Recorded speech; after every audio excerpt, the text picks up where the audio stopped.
Good afternoon, folks, and welcome to the Sticks in the Six podcast, episode 198, with myself, Andrew Forbes, and of course, my co host, Peter Barricchini. And no game day shows for the foreseeable future, Peter, as the Leafs, another heart wrenching loss in game 7 at home. We'll get to all of that in just a little bit. But before we do, how are you doing this week?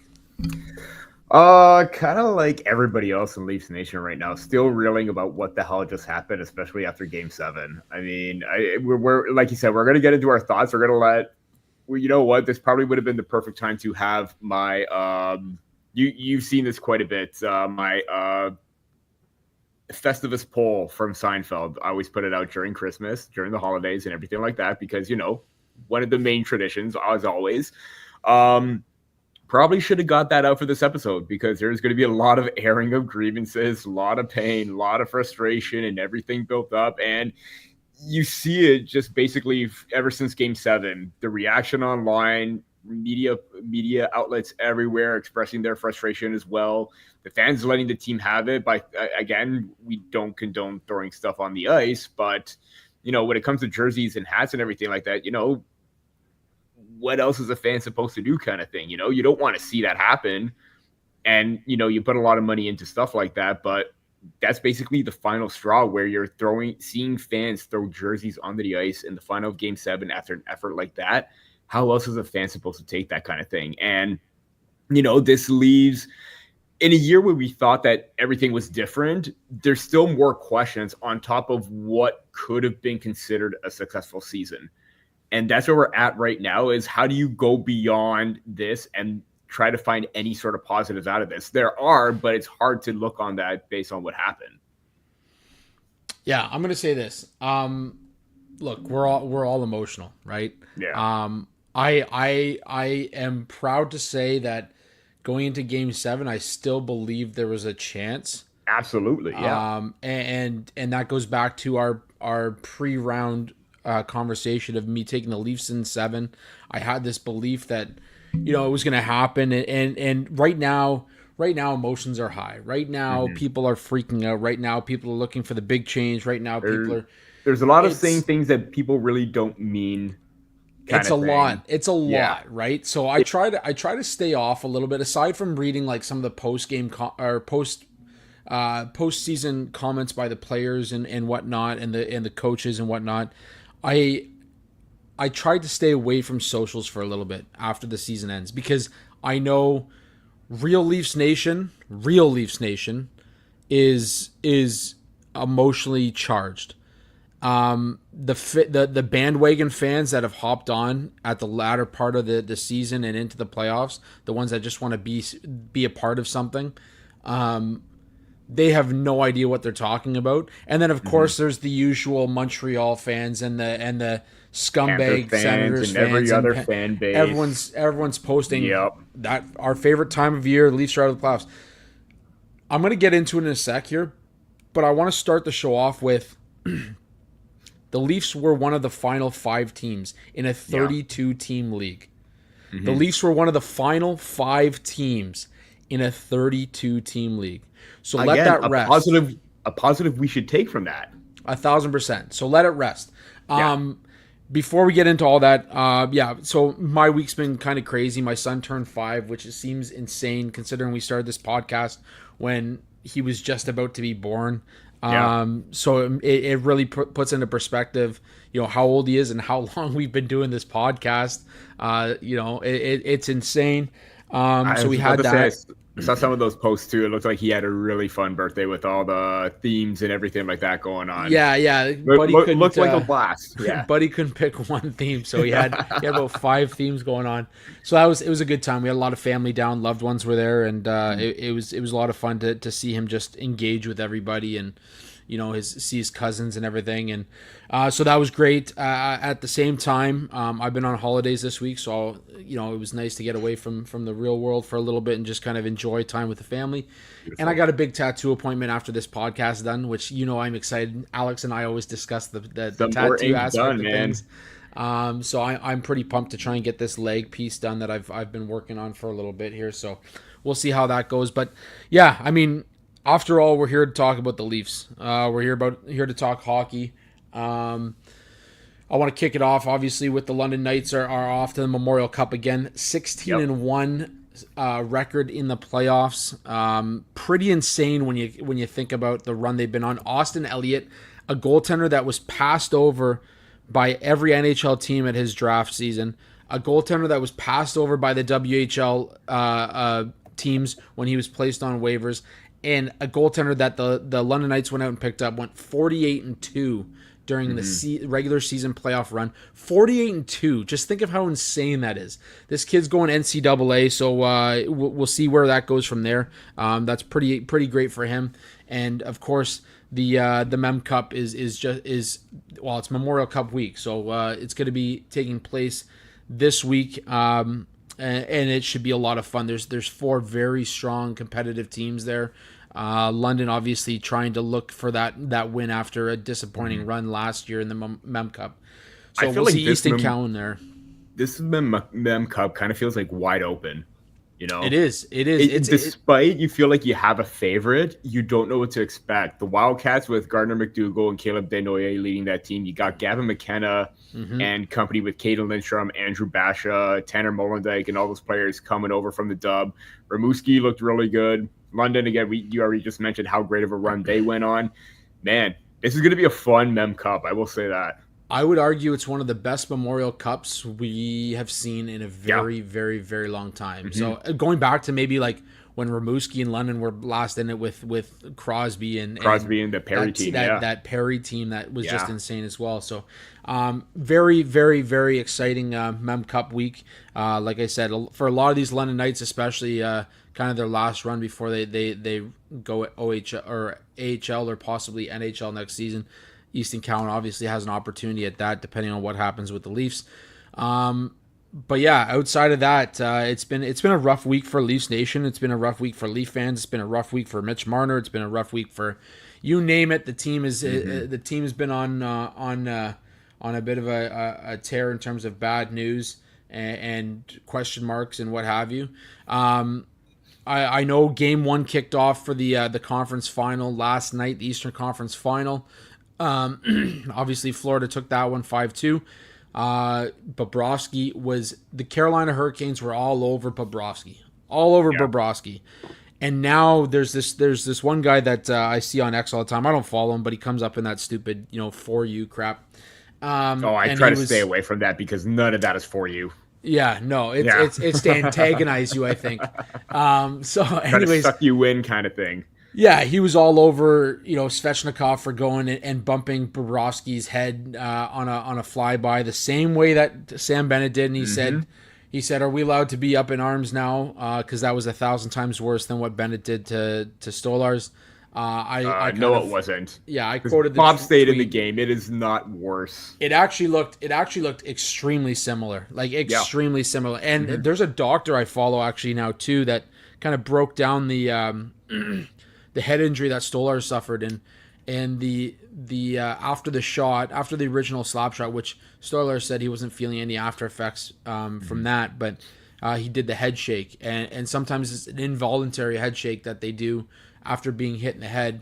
That created some head trauma to kind of like refocus, and you could see Bobrovsky after a number of those did the head shake. Now, obviously, we don't know if it's involuntary or not, but it does raise the question mark that possibly Bobrovsky was dealing with some unknown head trauma during that game last night after a few of the bumps. So really curious to see how that plays out. We may never know, but it definitely was something that it comes down to this whole idea. Elliot Friedman broke it down after that. We need to protect our goaltenders. And I saw your tweet. How come this is a conversation now? How come it wasn't a conversation before?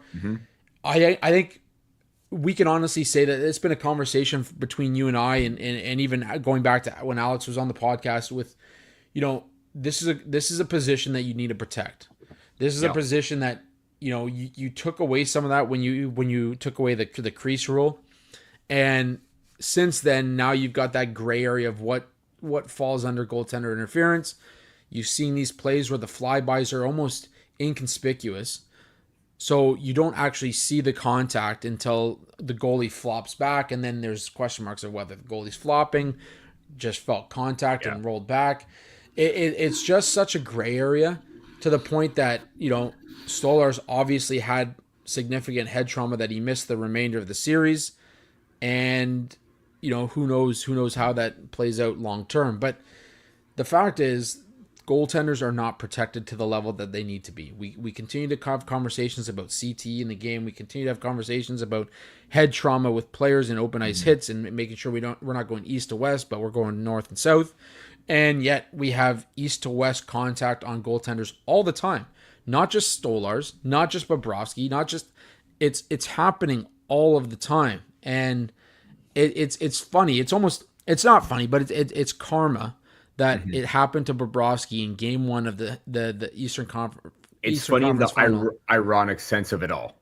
Exactly, and, Yeah. and now you've got Panthers fans who are up in arms saying, where's the call? Where's the suspension? Where's this? There was no call Well, on Bennett. yeah, it's it goes to show you that our view when we are tweeting about this, it comes from a place of fandom in terms of we are fans of the Leafs, but outside of that, it's more about the all around aspect of the game. Mm-hmm. Absolutely. And I can't remember who said this, and it's going to take a while to go back, but I think what happened was when Paul Maurice was asked about that Bennett hit, he's just like, the ref was right there. Yeah. Mm-hmm. The ref was right there. He would have thought if he would have thought otherwise, he would have called it, right? Not to be, condescending and all that, but that's exactly what he said. And Stolarz was out for a long, extended period of time for the whole series. Bob stayed in the game. So, you can't have it both ways. You can't complain about one thing and just overlook it. And then when it happens to your own team, be like, man, what is going on? Like, again, I feel like some of the comments from the coaches, it kind of feels like it's condescending in a way until it happens to them. And then they're all up in arms kind of thing. So that to me is just, if you wouldn't like it if it happened to your own goalie, you shouldn't like it when it happens to another team's opposing goaltender or player as well. That's where I stand. I mean, again, probably should have been a penalty. And we know that Svetch has kind of crossed that line a little bit too. Oh, absolutely. Like, let's not kid ourselves. But that to me was very, very similar. And it's unfortunate that Stolarz got the worst of it. But, the same outcome could have had to Bobrovsky. He could have been pulled, and then it could have been a different outcome with Vitek Vanacek in the net, right? Yeah, I mean, it's the same conversation as Elliot Friedman brought up after the season was done that, there's a lot of conversation of the Leafs wanting to maybe go after Bennett, and while Bennett will never play in Toronto because he'll get suspended 90 times versus, playing for Florida where things go unnoticed. It brings into conversation is Toronto kind of a team that is focused on a little bit more from the NHL's Department of Player Safety versus which is a conversation we've had numerous times on this podcast. Then again, they've also had the least amount of penalties drawn too. So it's like, are they really in favor of the Leafs? Are they against them? Like, who knows what's going on right now? Yeah, absolutely. Anyways, I did send out a tweet that this is the prototypical Gary Bettman NHL Final Four. You've got two teams that come from tax-free states. Again, a conversation needs to be happening around that because it creates an unbalanced unfairness within the league. I think you've got Dallas, you've got Florida, and then obviously the other two. There is income tax with Edmonton and Carolina. But interesting to note that once again we're going to have possibly one, maybe two teams that are tax-free states in the Stanley Cup final when it's all said and done. Just the point of conversation, and I'm going to end it at this. During the regular season, Florida had 327 penalties drawn. When you look at other teams that made the postseason, like Toronto, Edmonton, Winnipeg, Vegas, all of them are at the bottom half of the league. So I don't know. I'm not a conspiracy theorist. I don't want to bring that notion up, but those are the numbers right there. Toronto was 22nd in penalties drawn right now. They had drawn more penalties in the playoffs, which is great, and it's unfortunate that they couldn't capitalize on that. But you start to wonder about that kind of thing, right? and we won't get into this, but let's not Yeah. forget Ekblad's forearm to the head of I Oh, forget that too. Yeah. who was in the net for Carolina. His second forearm since returning from a Mhm. forearm to the face suspension. Anyways, Yeah. that's besides the point. That's bad. The Maple Leafs blew another game 7 at home. It was just an ugly effort. By the end, the Panthers didn't even celebrate the win. Um, the conversation afterwards, even in their post game availability, wasn't about them winning and going on to the conference final. Rather, it was about the pressures of playing in Toronto, and you've seen other players like Gary Roberts, Steve Thomas, all those kind of guys come out and say, it's an honor to play in Toronto. Yeah. In fact, I think there was one point where Gary Roberts asked for a trade back to Toronto just because playing in Florida, he was asked for his NHL credentials at one point by a team staff member heading into the dressing room. So that kind of stuff, like it kind of shows you that there is value in terms of playing in Toronto. I do agree with what the Leafs players were saying in that there's pressure in every market. Do I There think is. Toronto has a little bit more pressure? Absolutely. Do I think the fans put pressure on them? Absolutely. Do I think that teams want to have that sort of fandom where people care enough to do that? 1,000%. There is a line that sometimes is crossed. I do think there's members of the media that would love to see this team win. I do Hmm. think they put a little bit of extra pressure on them. They do ask the tough questions. I do think that there's media in other cities that don't ask those tough questions and maybe sometimes creates less of a pressure. It's less of a Environment. pressure Yeah. cooker to play in that environment.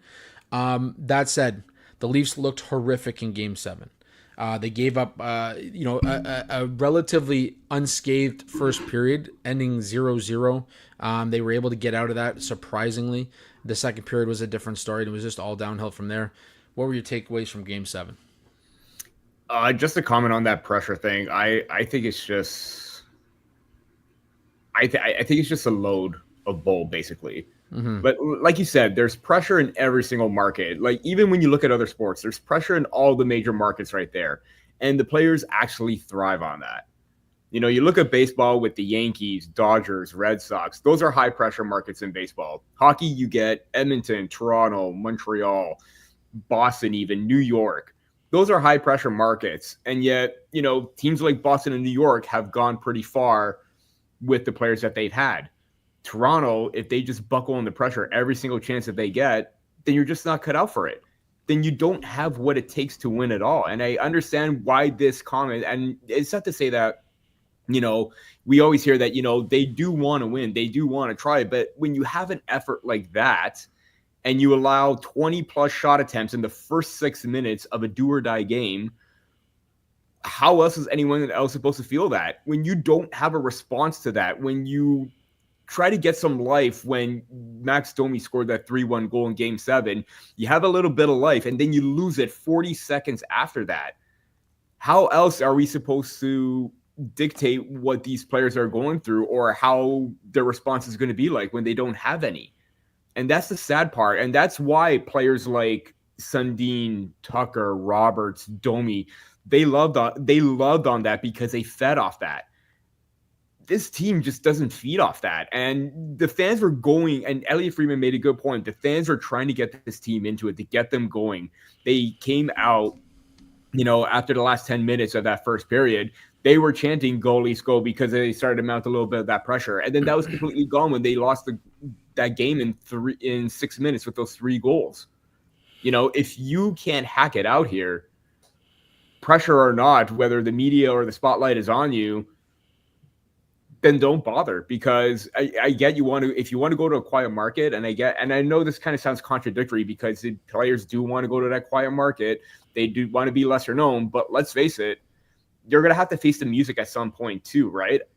Like, I just don't understand how this whole pressure thing, if you can't find the will to win, to have that Stanley Cup on your mind, forget the pressure. That should be the main goal. Forget and the Maple Leafs have said this too. Mitch Marner even, we're trying to block out all the noise heading into this postseason. Great. If you block out all the noise, then you should be focused and you should be dead set on, pushing past through the second round, taking advantage of every opportunity against the Florida Panthers, winning that game 7.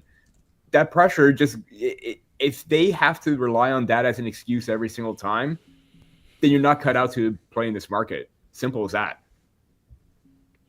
Yeah, no, absolutely. Yeah, obviously, as we mentioned, it was a rough game 7. The way it ended, obviously, the image of Mitch Marner yelling at his team, "Wake the fuck up!" like that kind of stuff. It's telling of the frustration that existed within that room. Not to say that let's not forget Nylander the year before too. Yeah. So I don't think there's a question mark on whether these guys want to win. And I said at the beginning of this episode, I'll say it again. The Leafs were in the final 5 of a 32 team league. Mm-hmm. They were in the final 5. They took the defending Stanley Cup champions, who had added Seth Jones and Brad Marchand to 7 games, and that was without their starting goalie who had got them through that first round.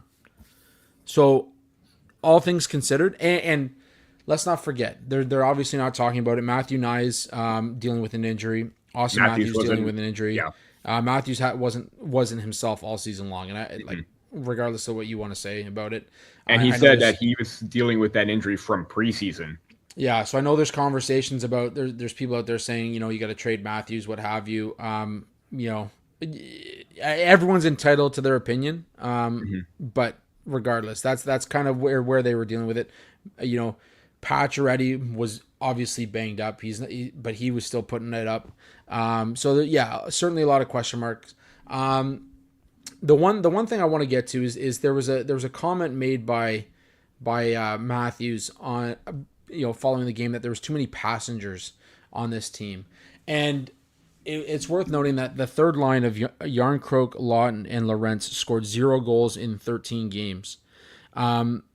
Your depth scoring was there. Bob McMahon didn't score. In fact, the one guy that did, disappointment. He was by far the biggest disappointment. And what's crazy is that the guy who did go out and score in that Game 5 blowout 6-1, Nick Robertson, you took him back out. Yes, he was a defensive liability. Absolutely, he was a defensive liability. But what about Calle Yarncroke's game made him a better option than what you had in Nick Robertson? Mm-hmm. And that was the thing that kind of stuck with me was, yes, they came out and they had a great game 2-0 in Game 6, but in Game 7, you needed the scoring. You knew you were going to need the scoring because this team has 4 solid lines in Florida, and rather than have a guy in Nick Robertson who continued to put up numbers when you played him, again, one of the highest goal per 60 minutes at 5-on-5 this season. Yeah. And the insanity that this guy was playing like 9 to 10 minutes and not getting the ice time, but still going out there and scoring. I said it at the beginning of the year. This guy would have been a 25 goal scorer if you gave him 15 minutes a game. Opportunity, yeah. And now he's a restricted free agent now. And now you could possibly move him on. He's not coming back. There's absolutely no way he's coming back. No, you're going to use him to try and get pieces back. Maybe a draft pick for a first rounder. I don't know if that's going to be too high, but maybe you get a second. Maybe you get a piece that you use further up into your depth, because as you mentioned, I do agree in the sense that you need to rely on your scorers. And when you're relying on your thirds, aka / fourth line, depending on what you want to call it, and Yarncroke, Lorentz, and Lawton, who both of them basically had the 2 most dangerous chances in that game, in Game 7, 2 breakaway opportunities. Mm-hmm. You have to rely on them to get the offense going. And I get you do need your depth, but this all comes back to the core 4. It all comes back to the star players. Where the hell were they when they needed a spark? They were caught running around in their own end. Like with a chicken with its head cut off, they were standing around. They were watching the puck. I hate to say this too. They look completely disengaged. Marner, Matthews, Knies, Nylander, Tavares, they just had no answer. And in the playoffs, you have to find an answer regardless, no matter what it is. And you can't let your third or fourth line dictate that. That to me was the saddest part of it all, where you had to rely on your fourth line to get sustained pressure and offensive zone time as opposed to your top 6 guys. That to me was very disappointing and a little bit frustrating in that regard. And that was ultimately the downfall. The top 6, you knew they were going to be invisible. If they were invisible for 6 minutes, they were going to be invisible the whole entire game. And that was exactly it. Your leading goal scorers for the Leafs: Nylander with 6, Tavares and Nyes with 5, Morgan Riley with 4. From there, you had Austin Matthews, Max Pacioretty, and Max Domi with 3. Mitch Marner had 2. So I When mean, Max Domi has more goals than Mitch Marner at that point. yeah. And really, like, think about it. Max Pacioretty had 3 in 11 games, where the rest of them were playing 13 games. So, Yeah. definitely, I can see the comment of there were passengers on this team. I understand that. I get that. I do think he was referring to guys like McMahon. I do think he was referring to some of that bottom six. Calle Yarncroke is a guy that I think about. I think on the back end, Tanev and McCabe did everything they could this playoffs. They were Can't fault them for anything. You cannot fault them. I don't think Tanev took more hits in general. Tanev has lapped the competition in how many hits he's taken versus everybody else. He was over 110 hits taken. The next person I think was like at 55. 50 something. Yeah. It was insane. And that guy still came out after game 5 and said, that one's on me. I was a minus. That is the accountability that this team is missing is what Chris Tanev did in coming out after game 5 and saying that, this one's on me, when it wasn't even close to being on Chris Tanev. Yeah. Honestly, we haven't even heard that it was on me from Mitch Marner. I mean, we've heard it from Matthews. We did hear some accountability, but again, with that passenger's comment, I kind of get that, but the whole entire team was a passenger at that point. Not just one singular player. And even I'll get into that with this one too. And this kind of really irked me is that, they were hungrier. They wanted it more. That is a complete cop-out BS answer in a game 7 when you know what is on the line to advance to the conference final, to, again, change the narrative and make it a point that this was a different team this year. You had 60 minutes to do that, and you failed within the first 6. Again, when they say they were hungrier, again, it's the goddamn playoffs right now. The hungry mentality, the work ethic, the drive, the killer instinct needs to be at an all-time high. And that is still lacking with this team, and that to me is still frustrating. And when you say a comment like that, you don't have it. You don't have it. Okay, so we're gonna get into the fact that this team is lost, the fact that this fan base is lost. I think it goes without question. We can come at this with a little bit more rationality at times because one, we write about hockey, so you have to have a little bit of objectivity. At the same time, like, we do this, and we can have our opinions. We can have comments that maybe we wouldn't make on regular regular socials, because there's that attack mentality when you see a comment you don't like. But that said, there's an off season of unknowns. Okay. Yeah. There's a lot of commentary on who's going to be here next season, who's going to be staying, who's not going to be here. I want to kick it off with Matthew Nyes, because I wrote a piece for the Hockey Writers earlier on. You wrote a piece for the Hockey Writers, and basically Matthew Nyes came out and stood by everything that both of us said in our pieces, in that I'm not going anywhere. He's a restricted free agent after this season. He has enjoyed his time in Toronto. He wants to play in Toronto. He loves playing for this fan base. He loves wearing that crest on his chest. The idea we saw with Edmonton and St. Louis this past offseason with a couple of offer sheets in Philip Broberg and Dylan Holloway, and the commentary now is, will Matthew Nyes get a offer sheet? The part that a lot of people are forgetting is that he needs to sign that contract for it to become an offer sheet that the Leafs have to match. And I don't think it's going to get to that point. By our measure of what he wants, the idea is that he's going to be one of their primary targets in the offseason, is and to get that job done, get that signed. So I think that's something that is worth noting. You saw it in his postseason conference. He kind of scoffed at the idea of it, and this is where he wants to play. I mean, he's saying, we saw this with Nylander before he signed his last contract. He's saying all the right things right now. Yeah. He wants to be here.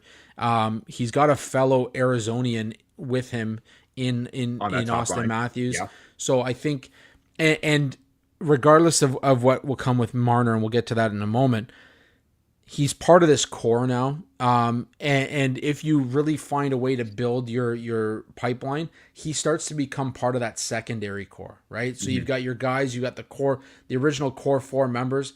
Then you've got the next wave, which is Matthew Nyes, which is Easton Cowan, which is the next Ben up and Danford. coming Ben Danford. So you start to see that secondary movement. And I think it's important for the Leafs, and I would assume you're on the same wavelength as me here, is that he's got to be maybe the first line of attack when the offseason hits, and when we know what the situation at GM is. I'm going to sit here and assume that Brad Treliving is going to be back. I don't think he did anything wrong this season. I in fact think Brad Treliving did an amazing job at building a competitive team. So let's call it Brad Treliving when he sits down for this offseason. I think the first plan of attack has got to be Matthew Nyes. Agree? 100% agree. I think he's priority number one. Don't even think about Mitch Marner at this point, because his comments leave a shadow of doubt, basically, with his tone and everything like that. So you just pivot over to Matthew Nyes. And like you said, I actually wrote two pieces. One at the beginning of the year, how he deserves a big pay raise more than what Slavkovsky and Alexei Lafreniere are making. I think he surpassed both of them as a modern power forward in this league. Number two, the reason why I wrote that piece about tempering the expectations of an offer sheet is because I saw a lot of like top 8 or top 10, restricted free agents that could sign an offer sheet. And Matthew Nyes made every single list. And that, I remember going back and hearing somewhere where they said that him and his agent did not want to offer that at all. That was not on the table. And lo and behold, I found something from Insider Trading where CJ actually said that. So that, to me, offer sheets, get Matthew Nyes off your offer sheet list. That ain't going to happen. I do think that, is it always a potential possibility? Yes. But I really do think the Maple Leafs are going to match whatever offer is coming their way. And the difference between them and the Oilers with Broberg and Holloway last year, they didn't want to give him anything. They want to keep Nyes in the fold. He's an essential piece. And I think that I don't know what the offer sheet, contract would look like. But if I'm the Leafs, I'm offering him right now at the very least, if I'm going in, I'm offering you 8-8. Mm-hmm. Cap's going up. You got a lot of money to work with, depending on what happens with Marner and JT. My priority now is number one with you. You almost had a 30-60 season in goals and points on the top line as a power forward in your sophomore season. The growth is astronomical, and you're paying him to be that power forward. So to me, that is the starting point right now for Matthew Nyes. Maybe if you want to go a little bit higher up, fine, whatever. This guy's a heart and soul player. He's a Berube type player, and you see it within the city how they're starting to become a lot more Matthew Nyes jerseys and apparel right now. And that to me is showing that this guy sees that. He's the guy that could thrive on pressure a lot. He's the guy that's going to deliver most of the time, and I think that's going to be great for him. And yeah, I think that Matthew Nyes should be priority number one. And if you're asking me for a value, I'd give him $8 million, no doubt about it. Yeah, I think there's room to compromise there too, right? If it all depends on what he's looking for. If he's looking for a term, then obviously you want to go the 8 years, and you want to try and get something that's team friendly that you can build this. And with this that cap going up too, exactly. That's the big thing. Exactly. If it's something that where he's looking for a little bit more of a dollar amount, which who knows where his mentality is right now. By all accounts, he wants to stay regardless. I think you maybe can compromise in that 6-year range where you're looking at $8.5 million, where you allow him to kind of get to a point where still in his mid-20s he'll have an opportunity to sign a new contract and push it into his 30s. So there's a lot of opportunity here for Matthew Nyes, and I think I think it's it's got to be the number one priority for the Toronto Maple Leafs. So that one's a pretty much open and shut kind of case. Foregone conclusion there. Yeah. Yeah. From there you go to John Tavares, and there's been a lot of conversation around John Tavares this season. What he should get if he wants to stay, whether the Leafs should bring him back. I think for the most part, a lot of people are going to agree on this one, that at 34 years old, In 75 games, he had 38 goals and 74 points. So a point a game, almost a 40-goal scorer, really put every ounce of effort forward in that postseason, outside of maybe a couple games against Florida where the whole team just looked horrible. But there is obviously mutual interest. He made that he made the comment of, I would love to be here. Matthew Nyes made the comment of, it'd be weird walking into that room and not seeing John Tavares in the Toronto Maple Leafs jersey. But you look at what his situation is, family. We've talked about that before. I think it makes sense to bring him back.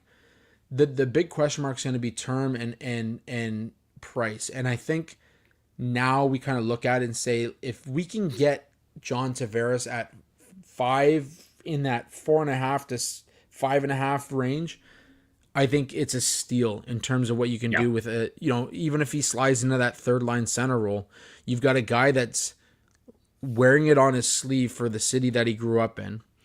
And on top of that, a guy that wants to be there. And this goes back to this whole Craig Conroy idea in Calgary. I'm only going to sign players and trade for players that want to play in the city, that want to be here. This is a perfect example of that. And at 34, is he slowing down?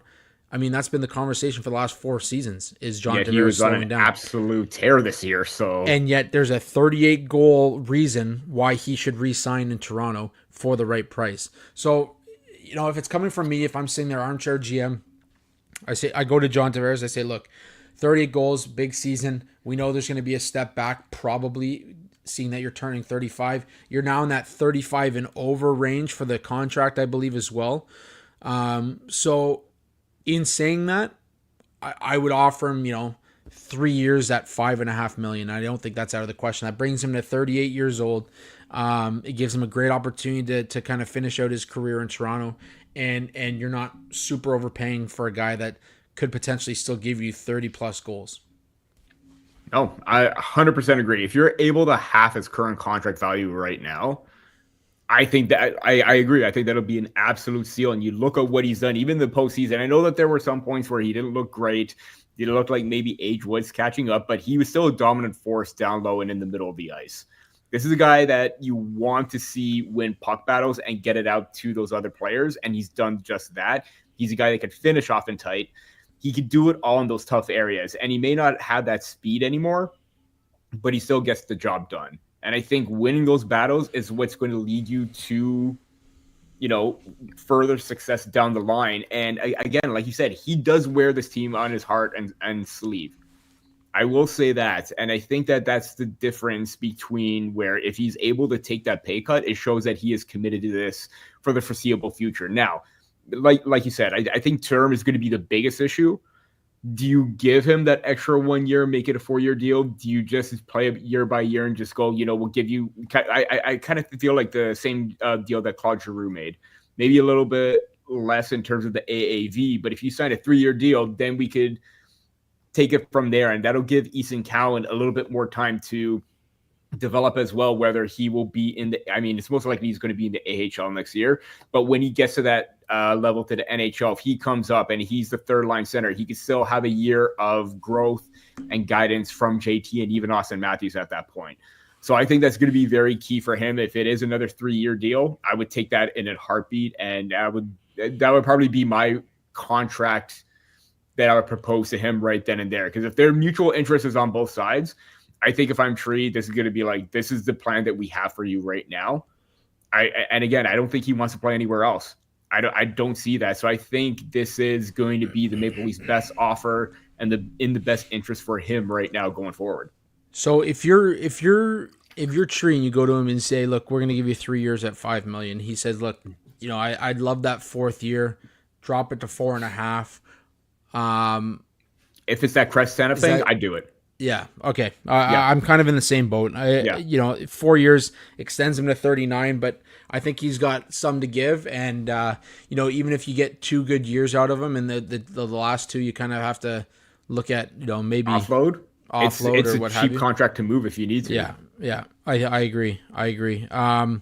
Just no move clause or make it modified. Yes, exactly. Just that. I That's like the the one idea of thing. modified. Don't Yeah. lock yourself. Don't lock yourself. Okay, so this just came out. This kind of fits into our next conversation here.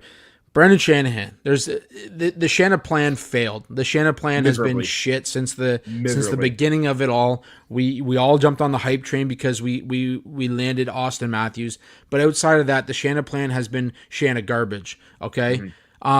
So the latest from reporter Chris Johnston and Pierre LeBrun is that the New York Islanders have asked for permission to speak to Maple Leafs president of hockey operations, Brendan Shanahan.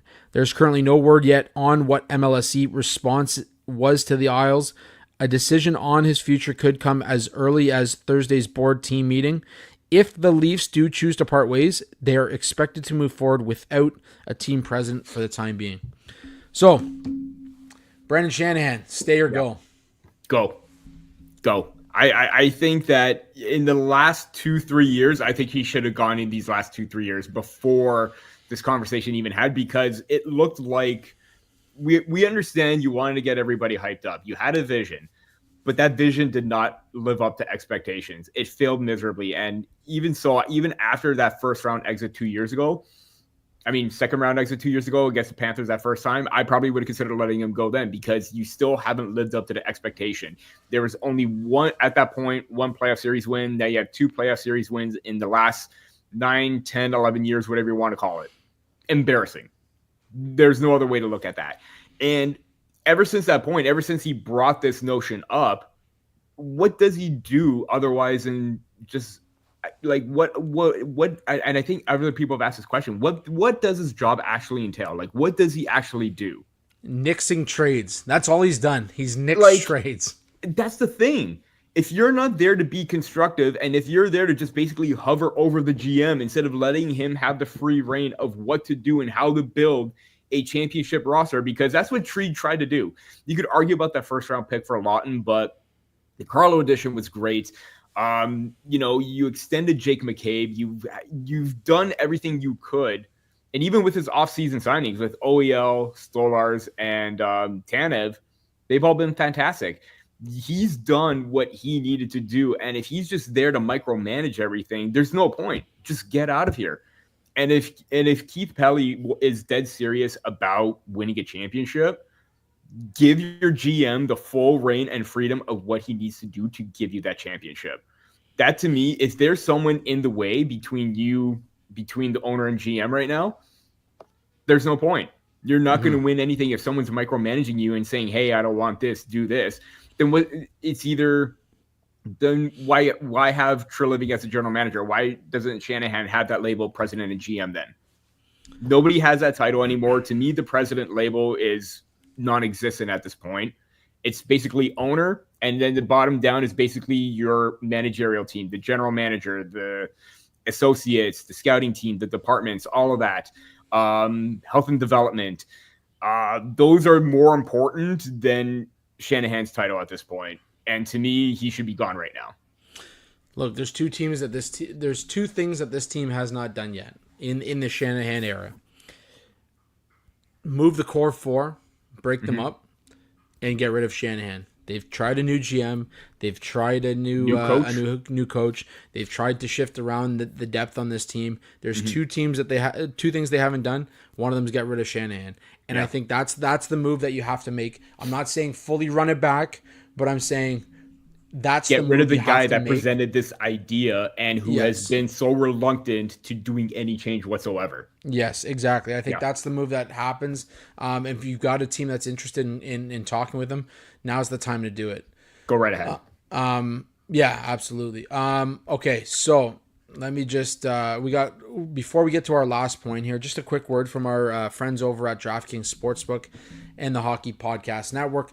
The NBA 82-game grind is done, and now the real fun begins. The NBA playoffs are here, and it's time for all the high-stakes drama, clutch moments, and jaw-dropping plays. I can't wait. If you're looking to make the playoffs even more exciting, DraftKings Sportsbook has you covered as an official sports betting partner of the NBA. Try placing a bet on your favorite player's performance. Will they drop 30 points, 40, or more? It's your call. Here's something special for first-timers. New DraftKings customers bet $5 to get $200 in bonus bets instantly. Make it a playoff run to remember with DraftKings. Download the DraftKings Sportsbook app and use code THPN. That's code THPN for new customers to get $200 in bonus bets when you bet just $5. Only on DraftKings, the crown is yours. Gambling problem? Call 1-800-GAMBLER in New York. Call 877-8-HOPE-NY or text HOPE-NY 467-369. In Connecticut, help is available for problem gambling. Call 888-789-7777 or visit ccpg.org. Please play responsibly on behalf of Boot Hill Casino and Resort, Kansas. 21 plus age and eligibility varies by jurisdiction. Void in Ontario. New customers only. Bonus bets expire 168 hours after issuance. For additional terms and responsible gaming resources, see dkng.co/audio. All right, maybe the biggest question mark of the offseason is going to be the future of Mitch Marner. And we saw at the beginning of the year, he said, I either negotiate preseason or I negotiate after the season. Reports have surfaced that the Toronto Maple Leafs did make an offer mid-season. They didn't want to wait for postseason. He obviously declined that offer. Went on to score 100 points this regular season. Went on to actually have 13 points over 13 games in the postseason. So second scorer outside of Nylander in terms of points this postseason. And still the criticism has fallen on his shoulders.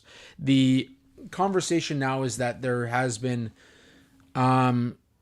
borderline harassment made towards his family and his loved ones by some fans.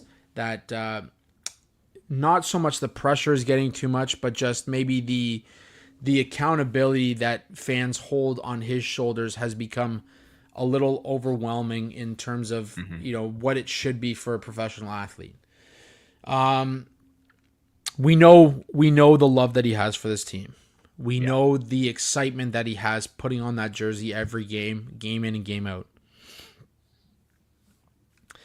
But he seems to be the only guy in the post-season press conferences that said, I've always used the past tense and I've always loved wearing this jersey.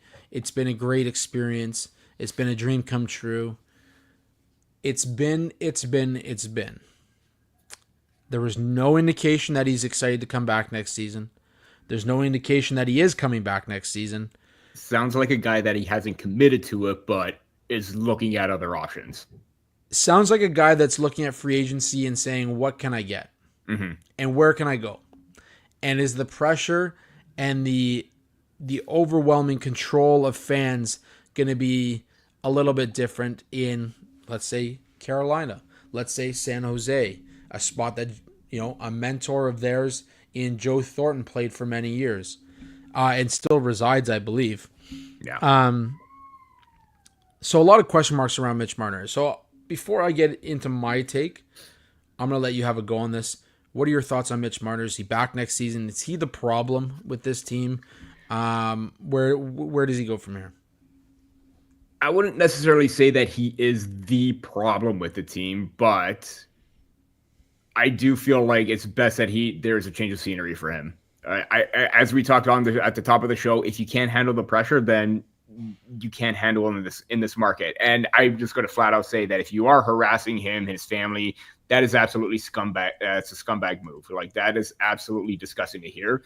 If you want to save your criticisms for his on-ice play, that is totally fine, because when you see him go quiet in games 5, 6, and 7 and do nothing, when you see him throw a puck in the middle of the ice leading to a goal against, and having a poor back check when he's a smart 200-foot player, that is warranted where you can say, you know what, I'm not all for Mitch Marner coming back to the team. But you do it in a respectful manner. If you're going out there and harassing them, like his inner circle, his family and all that, you're a scumbag. Simple as that. I do feel that there is a sense where for me with Mitch, and I said this time and time again, in the regular season, he is able to live up to those expectations. He lived up into a high-pressure situation in that Four Nations tournament. He scored the game-winning goal. He set up McDavid for the series, or the golden goal, basically, in overtime. He can play in big moments. it's just that when the physicality amps up, he gets very, very reserved and he gets very scared. And you can see that with his play. There's no denying that. When you see him face that pressure, he's not moving his feet. He's making blind passes. That to me shows that that's the kind of thing that I look at when it comes to pressure. If you can't handle making simple plays like that in the postseason, you're not cut out for it here. So to me, it's just going to be best if he moves on, find another market, find another team. And it sucks because he just had a kid. He's a new father. We've talked about this extensively. And to me, it just, for him to do this right now is really, really tough. And I think he's using the past tense to try and gather his thoughts down. And I think he's going to talk it over with his new family because of his new kid. I do feel that if he does walk, that's a massive hole to fill because of what he's able to do on the ice. Not, again, postseason aside, but the money value too. He's probably not going to get the money here with Toronto when he's asking for maybe 12.5, 13 million. And the Leafs saw what happened in the last 3 games of the series. Well, if you're talking about pressure, if you're talking about committed to playing the no grit, no grind, no greatness mentality, how can I give you 13 million when I see play like that? How can any other team possibly do that when they saw that as well? That's my question as well in terms of the whole Mitch Marner situation. But if you do move on from him, you got to be rest assured that who you're bringing in and who you're possibly signing can kind of split that 3 ways, basically, split that money up 3 ways with 3 different players. Do you go after a guy like Nick Ehlers, who shows a little bit more intensity despite being a smaller guy, getting into those dirty areas despite the stature? Do you go after or make a run for Sam Bennett for that second line center role and bump JT down because he has the experience? Is he going to come here, though? That's the thing. Are you going to look at other names that are like not necessarily bargain hunting players, but have shown decent upside for where they are? You could allocate maybe just a little bit more to bring them over here. That to me is going to be interesting to see, because if Mitch Marner does walk, it's a huge hole to fill, but he hasn't done anything to earn that contract in high pressure situations and in big game moments. Okay. So here's what I'm going to say. I'm all ears, man. I think Leafs Nation needs to take a step back and take a breath before they make a decision. I think that Brad Treliving and the Maple Leafs need to take a step back before they make a decision, and I think that Mitch Marner needs to take a step back and take a breath before he makes a decision. I think that's why there's been no committing from his side of things. Yet. Yeah. In saying that, I do believe that if you let Mitch Marner walk, you're gonna end up regretting it. And you're talking about 100-point, one of the top right wingers in the game, a guy who made the Four Nations tournament, a guy who's going to be on the Olympic squad this coming year. Yeah. You're talking about a potential superstar right winger who just hasn't been able to get it done in the postseason. Now I want to give you names: Tyler Bozak, Alex Steen, Carl Gunnarsson, Anton Strawman, guys that the Leafs gave up on very early, who went on to win cups with other teams. Cup. Yeah. Okay. St. Louis, Tampa Bay. We all sit back, and I mean, obviously he had a rough season this year, but Zach Hyman's another guy that they gave up on because they didn't want to give the money to. They couldn't give the money to, and he's gone on to be a 50-goal scorer with the Edmonton Oilers. Now, I'm going to give you another name, Nathan MacKinnon. Mm-hmm. Nathan MacKinnon has talked about what it was like training with Mitch Marner this past offseason. What it was like watching him play in a pressure-free zone, watching the stick handling, the skating, what he offers as a star right wing player. That's coming from a Stanley Cup champion. That's coming from an Olympian. That's coming from a top 3 player in the league. Top 3 player in the league. It's also coming from a guy who didn't win a cup until his 9th season in the league. Mm-hmm. Ovechkin didn't win until well into past a decade of being in the NHL. Yeah. You've got some star power on this team that just has not been able to click in the final part of the playoffs, but gets it done in the regular season. You've got star power on a team that was top 5 in a league of 32. Mm-hmm. To sit back and say, you know what, Mitch Marner's not worth $13 million. He hasn't done anything for this team, yada, yada, yada. The team won the division this year. Yep, and he was leading the way. They don't do that without Mitch Marner, especially with an unhealthy Austin Matthews. They also don't do that without William Nylander. Without John Tavares. Without John Tavares.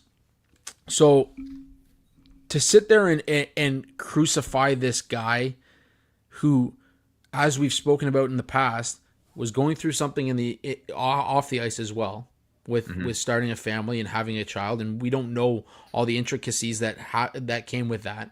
Yeah, it affects you. It affects you. Look what Morgan Riley was able to do after his child was born, after he went through all that in the playoffs, and knowing that everything was okay. Mm-hmm.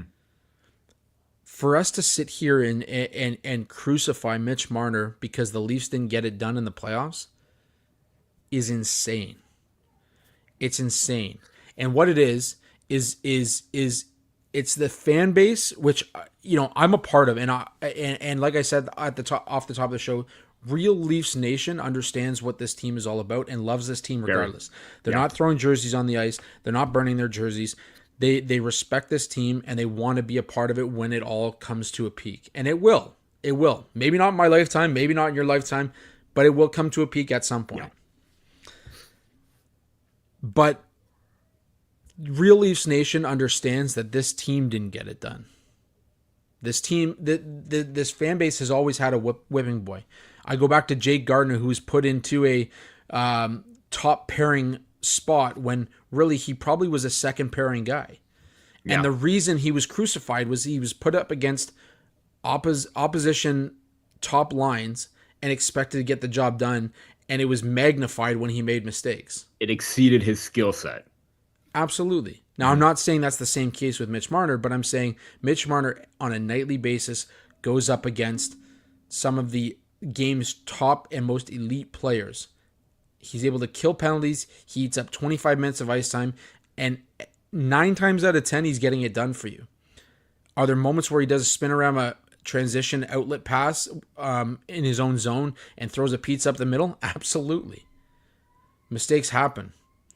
And he's surely made them, but his mistakes are going to be magnified because you're not blaming the 22-year-old Matthew Nyes who just had a 30-goal season. You're certainly not blaming the 70-goal scorer that you have in the middle. So who does it fall on? It falls on your third guy on that line. Yeah. So his mistakes are magnified. So I'll say this: do I think he could benefit from a fresh start? Absolutely. Do I think he should go? No, I don't. I think he needs to come back, and he needs to find a way to get it done with Toronto. I think him, Matthews, Nyes, you throw Tavares on the third line. You bring back guys like Steven Lorentz. Max Pacioretty's undecided on his future. I think you need to have Mitch Marner be a part of that team to take that next level with guys like Easton Cowan, a smaller guy who grinds, who plays more of a Darcy Tucker type of game that can come up and learn from another guy who is a highly skilled, smaller guy in the lineup in Mitch Marner. I think without him in the lineup, you'd be doing a disservice to Leafs Nation. Sure, you can go out and spend that money elsewhere. Sure, you can potentially hold on to the fact that, McDavid's going to become available at some point and maybe McDavid wants to come home. Highly doubtful.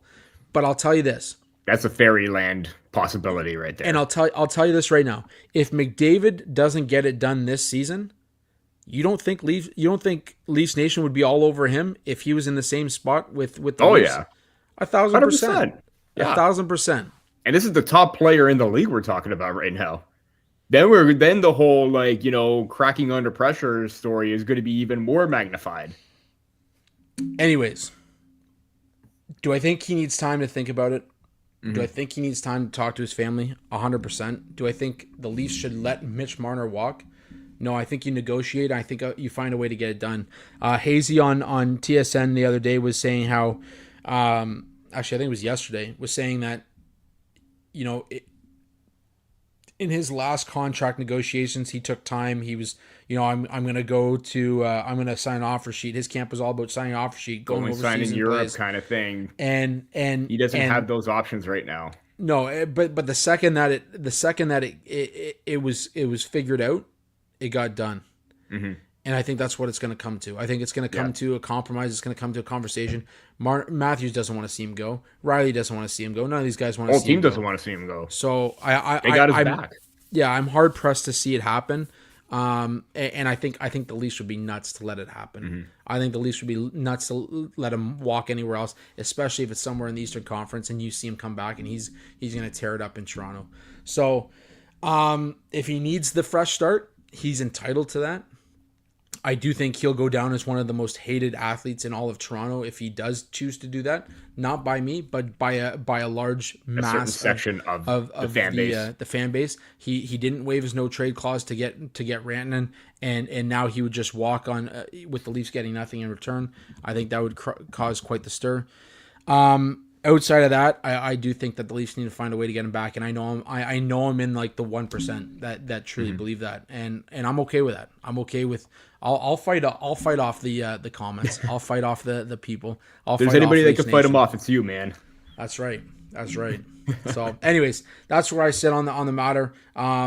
Obviously, as we've mentioned, it's going to be an off season of unknowns. We understand that. There's going to be a lot of question marks. And as we've done over and over in the past 5 years, Peter, we're going to be still maintaining the show for the majority of the summer with a lot of news coming, a lot of hockey talk coming, the combine happening in less than 2 weeks. And of course, there's going to be a lot of conversation around the Leafs this offseason. We had one big offseason last year. We're going to do it again. And, I'm more than happy to sit back and talk hockey with you on a regular basis. We will have a break later in the summer to let us recoup. But outside of that, buddy, it's been another great episode of the Sticks and the Six podcast. Absolutely. We'll see what happens this offseason, buddy. It's gonna be a fun one. It's gonna be a fun ride. Until next time, we leave you with Alex Hobson and his hit single, 25.